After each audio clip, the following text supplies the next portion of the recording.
এদিকে চট্টগ্রামে কোরবানির পশুর হাটগুলো জমে না উঠলেও বিপরীত চিত্র এগ্রো ফার্মগুলোতে। পছন্দের পশু কিনতে নগরের বিভিন্ন খামারে ভিড় করছেন ক্রেতারা। খামারিরা বলছেন এবারও ছোট গরুর চাহিদা বেশি। ইতিমধ্যেই খামারগুলোর বেশিরভাগ পশু বিক্রি হয়ে গেছে বলেও জানান তারা। বাবুন পালের ক্যামেরায় আরো জানাচ্ছেন রাজীব বড়ুয়া। চট্টগ্রাম নগরীর 3টি স্থায়ী হাটের একটি সাগরিকা গরু বাজার।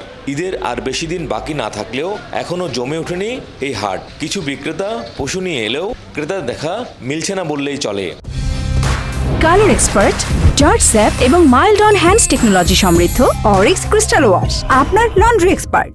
গরু তো আনছি কুমিল্লা থেকে, বেচা বিক্রি হবে আপনার কোরবানির 3-4 দিন আগে। এখন তো কাস্টমার আসে নাই।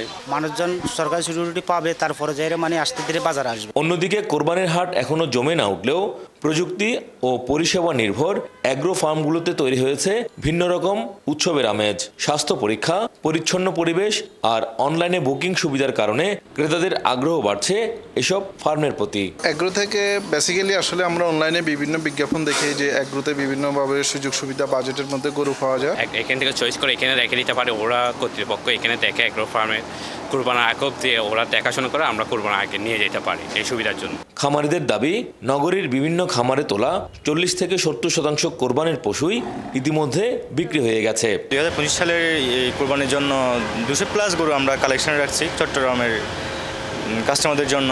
অলমোস্ট আমরা 40% সোল্ড হয়ে গেছে। আমাদের এখানে যে একটাই সুবিধা আছে যে কোনো হাসিল লাগে না, রোজা কোনো গরু রাখার যে কষ্টিন খরচ লাগে না। আর দামের কথা বিবেচনা করে ক্রেতা বিক্রেতারা জানান হাট এবং অ্যাগ্রো ফার্ম সবখানেই এবারও ছোট গরুর চাহিদা বেশি।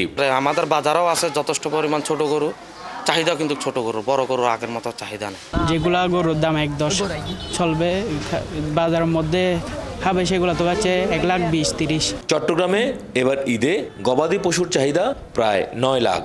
জেলা প্রাণী সম্পদ কর্মকর্তারা জানান চাহিদার বিপরীতে এবার জেলায় কোরবানির পশুর কিছুটা ঘাটতি থাকলেও সংকট হবে না। আমাদের যে পরিমাণ পশু ঘাটতি আছে, এই ঘাটতিটা প্রত্যেক বছর কুষ্টিয়া, ফরিদপুর, সিরাজগঞ্জ এবং আমাদের পার্শ্ববর্তী যে পার্বত্য জেলা আছে এইগুলা থেকে গরুগুলো আসে, এই ঘাটতিটা ফিল আপ হয়ে যায়। এবার চট্টগ্রাম নগরীতে স্থায়ী ও অস্থায়ী পশুর হাট বসবে 16টি। এর বাইরে অ্যাগ্রো খামার রয়েছে শতাধিক। রাজীব বড়ুয়া, 71, চট্টগ্রাম।